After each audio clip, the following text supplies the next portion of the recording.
지식재산권 시대에 정읍시에 적극적인 관심이 필요하다. 청년 여성들의 창의적인 아이디어를 활용한 창업기회 확대와 정읍시 미래 먹거리 발굴을 위해 지식재산 관련 정책을 개발하고 활성화가 필요함을 말씀드리고자 합니다. 일명 마이크로 팬티로 불렸던 삼각 팬티, 꿰맨 곳이 줄어든 유니크 팬티, 스타킹을 겸한 타이즈, 아기 기저귀 커버를 겸한 유아용 아톰 팬티 등 팬티 시리즈로 돈방석에 앉은 특별한 발명가가 있습니다.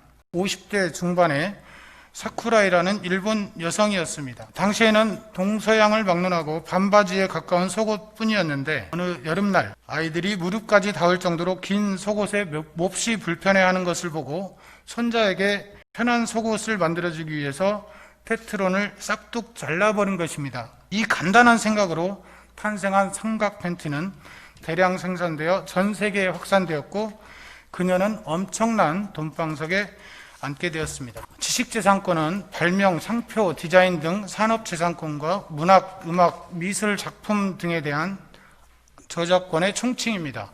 세계적으로 지식재산의 중요성이 날로 부각됨에 따라 우리나라에서도 2017년 12월 지식재산기본법을 제정하여 현존 가장 오래된 금속활자본인 직지심체요절의 유네스코 세계유산 등재일을 기념하여 5월 4일을 지식재산의 날로 지정하였고 정부 차원의 기념식과 행사를 진행하고 있습니다. 매년 수많은 지식재산이 출원되고 있는 가운데 우리 정읍시민이 가지고 있는 지식재산권도 상당히 있습니다. 본 의원이 조사한 바로는 2010년부터 2019년까지 지난 10년 동안 특허는 1452건을 출원하여 578건이 등록되었고 실용신화는 82건을 출원하여 51건이 등록되었으며 디자인은 501건을 출원하여 310건이 등록되었고 상표는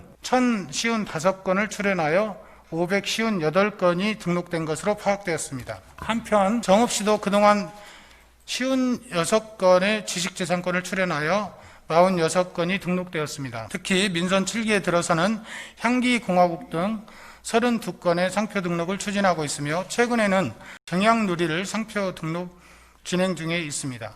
그러나 아직 갈 길이 멉니다. 2019년 지역별 지식재산 역량 진단에 따르면 2019년 전북지역 지식재산 역량 점수는 직전 3년에 비해 소폭 상승하였지만 전국 평균 0.340에 못 미치는 0.299점이었으며 전북지역 생산 가능 인구 1만 명당 특허권은 37.24건, 디자인은 15.36건, 상표 건수는 38.50건으로 모두 전국 평균보다 낮은 수준으로 조사되었다고 합니다. 2019년 12월 특허청 한국지식재산연구원에서 발간한 지식재산이 경제 성장에 미치는 영향에 대한 연구에 따르면 경제의 혁신 성장을 위해서는 활용 가능한 특허를 지속적으로 창출해야 하며 특허 활동 분야의 다각화가 필요함을 역설하고 있습니다. 앞에서 말씀드린 삼각 팬티 사례처럼